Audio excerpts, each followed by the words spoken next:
ஆச்சி மசாலா. எந்த சமையலும் ருசி தேடும் ரகசியம் 20 ரூபாய். ஹாலிடேஸ்னாலே அது நம்ம GT Holidays தான். GT Holidays, South India's #1 travel brand. You know you are special when you're with GT Holidays. மாண்புமிகு பேரவைத் தலைவர் அவர்களே, காவிரி விவகாரத்தில் எதிர்கட்சி சில விவரங்களை கேட்டிருக்கிறாங்க. காவிரி நமக்கு உயிர் ஆதாரம், நம்மளோட உணர்வு ரீதியான ஒன்று. அதனால் அதை வச்சு அரசியல் பண்ணுற எண்ணம் துளி கூட நம்ம அரசுக்கு இல்லை.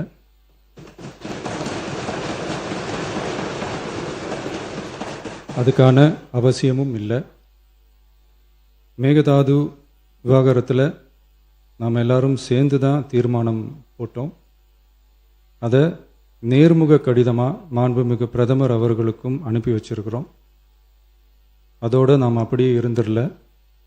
ராஜ்யசபாவில் ஒன்றிய ஜல் சக்தி துறை இணை அமைச்சர் மேகதாது அணை பற்றி முழு விவரங்களை குறிப்பிடலைன்னு தெரிஞ்சதும் காவிரி நடுவர் மன்றத்தின் இறுதி தீர்ப்பு மற்றும் மாண்புமிகு சுப்ரீம் கோர்ட் தீர்ப்பு சம்பந்தமான விதிகள் மற்றும் பத்திகளை கோட் பண்ணி மேகதாது திட்டத்துக்கு எந்த விதமான சட்டபூர்வமான அனுமதியோ நிர்வாக அனுமதியோ வழங்கக்கூடாதுன்னு மாண்புமிகு பிரதமர் அவர்களுக்கு அடுத்த நாளே நேர்முக கடிதம் எழுதினோம். காவிரி நதிநீர் பங்கீட்லேயும் சரி, மேகதாது அணை கட்டுற முயற்சிகளை தடுக்கிறதுலையும் சரி, தமிழ்நாட்டோட உரிமையை நம்ம அரசு கொஞ்சம் கூட விட்டு தரவே தராது. அதுதான் நம்மளோட நிலைப்பாடும். அதே நேரத்தில் கர்நாடகாவில் சில அணைகள் கட்ட ஆரம்பித்ததை பற்றியும் இதே அவையில் 1969 ஒரு விவாதம் நடந்திருக்கு.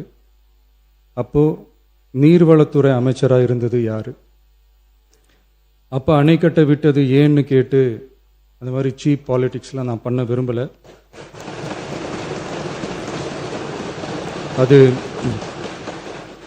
அது நம்ம நோக்கமும் இல்லை. ஏன்னா காவிரி விவகாரத்தை ரொம்ப கவனமாக கையாளணும். எந்த கட்சி ஆளுகிறது, எந்த கட்சிக்கு பெருமை, யாருக்கு பெருமைன்னெலாம் பார்க்கக்கூடாது. இது தமிழக மக்களுடைய பிரச்சனை அப்படின்னு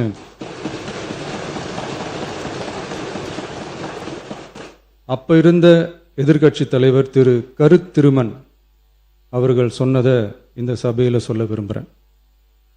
காவிரி பிரச்சனையில் சம்பந்தப்பட்ட 2 மாநிலங்களும் ஒன்றிய அரசும் உட்கார்ந்து முடிவெடுக்கணும்னு 1969 இந்த சபையில் பேசியிருக்கிறாங்க.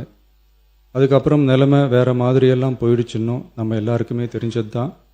சட்டப்படி இந்த பிரச்சனையை அணுகிறதுல நாம் உறுதியாக இருக்கிறோம், அதில் மாற்றமே இல்லை. இருந்தாலும் ஒரு அட்டெம்ப்ட் எடுத்து பார்க்கலாம்னு தோணுனது தான் அந்த பெங்களூர் விசிட். அப்படி ஒரு விசிட் பற்றி ஃபஸ்ட்டு யோசித்து கேட்டதும் நான் தான். நாம் பெங்களூர் போக நினச்சதை பற்றி பல ஒப்பீனியன்ஸ் வந்துச்சு. நாம் போக நினச்சதுக்கு காரணம், ஒருவேளை இந்த பிரச்சனை தீர்க்கறதுக்கான ஒரு பாசிட்டிவ் சைன் கிடைச்சா நல்லா இருக்குமேன்னு ஒரு எண்ணத்தில் தான். இன்றைய காலத்தில் பகை நாடுகளை பேசி தீர்க்க பார்க்குறாங்க. பக்கத்து மாநிலத்தோட பேசி பார்த்தா என்னன்னு நினச்சேன்.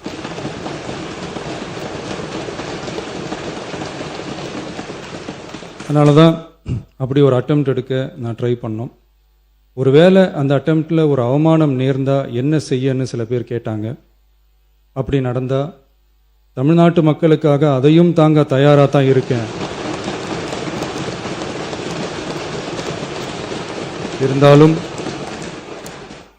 இருந்தாலும் நம்ம மேலே அன்பு காட்டின அத்தனை பேருக்கும் என்னோட நன்றிகள். இந்த காவிரி விவகாரம் பற்றி மாண்புமிகு நீர்வளத்துறை அமைச்சர் அவர்கள் உரிய விளக்கம் அளிப்பார். அதே மாதிரி காவிரி பிரச்சனையால் பாதிக்கப்பட்ட விவசாயிகளுக்கான அந்த இன்சூரன்ஸ் ப்ரீமியம் அரசே கட்டுறதை பற்றி கேட்டிருந்தாங்க. அதுக்கான விரிவான பதிலை மாண்புமிகு விவசாய அமைச்சர் அவர்கள் தருவார். அப்புறம் இந்த குறுவை சாகுபடிக்கு அந்த நிவாரண தொகுப்பு பற்றி எதிர்கட்சியிலேருந்து கேட்டிருந்தாங்க. அந்த குறுவை சாகுபடிக்கு அந்த நிவாரணம் ஏற்கனவே கொடுத்தாச்சு, வழங்கியாச்சு. இது அரசியலே நாங்கள் தான் அப்படின்னு சொல்லிக்கிறவங்களுக்கு இது எப்படி தெரியாமல் போச்சுன்னு எனக்கு தெரியல.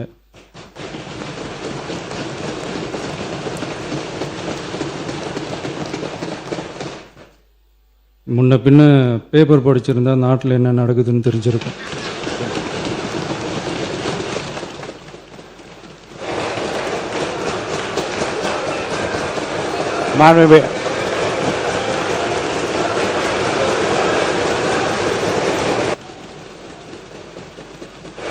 மாண்புமிகு எதிர்க்கட்சி தலைவர் சுருக்கமாக கொஞ்சம் அமைதியா இருங்க. மாண்புமிகு எதிர்க்கட்சி தலைவர் பேசுவதற்கு நீங்க அமைதியா இருங்க. நீங்களே இப்படி பிரச்சனை பண்ணா எப்படி? அமைதியா இருங்க, அவங்க பேசணும் சுருக்கமாக. பேரவைத் தலைவர் அவர்களே, ஸ்பெஷல் பேக்கேஜ்னா நீங்க கொடுத்தது 134 கோடி கொடுத்தீங்க. அது அனைத்து அரசுலையும் கொடுக்கறக்கூடிய ஸ்பெஷல் பேக்கேஜ் தான். இப்ப வறட்சி நிவாரண நிதி அவங்க கேட்கறாங்க. இது ரெண்டுத்துக்கும் வித்தியாசம் தெரிஞ்சுக்க வேண்டும். இது வெறும் டெய்லி காலைல பேப்பர் படிச்சா மட்டும் பத்தாது. அங்கே அனைத்து கட்சி கூட்டத்தை கூட்டி அனைத்து விவசாயிகளோடையும் போய் கலந்து பேசி அவங்களுடைய கோரிக்கைகள் என்னன்னு நீங்க தயவு செய்து கேட்டுக்கொள்ள வேண்டும். அதே மாதிரி முன்னவர் மாண்புமிகு இதெல்லாம் மன்னிக்கணும். மாண்புமிகு எதிர்க்கட்சி தலைவர்கள் இப்போது வறட்சி நிவாரணத்தை பற்றி சொன்னார்கள்.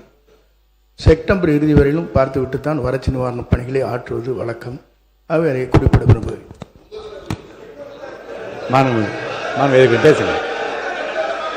எதிர்க்கட்சி தலைவர், பேரவைத் தலைவர்களே, பேச அனுமதிங்க. நீங்களே இப்படி பண்ணா எப்படி? மாண்புமிகு எதிர்க்கட்சி தலைவர் சுருக்கமா முடிவு. தலைவர்களே, நாங்கள் இன்னொன்று திரும்பி கேட்பதுதான், கர்நாடகாவில் அவங்க அனைத்து கட்சி கூட்டத்தை கூட்டி முன்னாள் முதலமைச்சர்லாம் வர சொல்லி அவங்களுடைய கோரிக்கைகள்லாம் கேட்டுக்கிட்டு இருக்காங்க, தொடர்ந்து கேட்டுட்டு இருக்காங்க. இந்த தாவேக அரசு ஏன் அனைத்து கட்சி கூட்டத்தை கூட்டுவதற்கு என்ன உங்களுக்கு பயம், என்ன உங்களுக்கு தயக்கம் என்பதை நான் கேட்டுக்கொள்ள விரும்புகின்றேன்.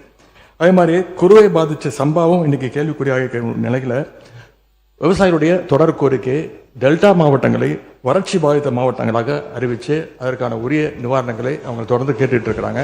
எனவே அதையும் இந்த அரசு செய்ய வேண்டும் என்று கேட்டுக்கொள்கின்றேன். நன்றி. நக்கீரன் டிவிக்கு சப்ஸ்கிரைப் செய்யுங்கள். உங்கள் ஆதரவே எங்கள் பலம். ஆசிரியர்களுக்கு நண்பனாகவும் மாணவர்களுக்கு ஆசானாகவும் திகழும் தேர்வு வழிகாட்டி.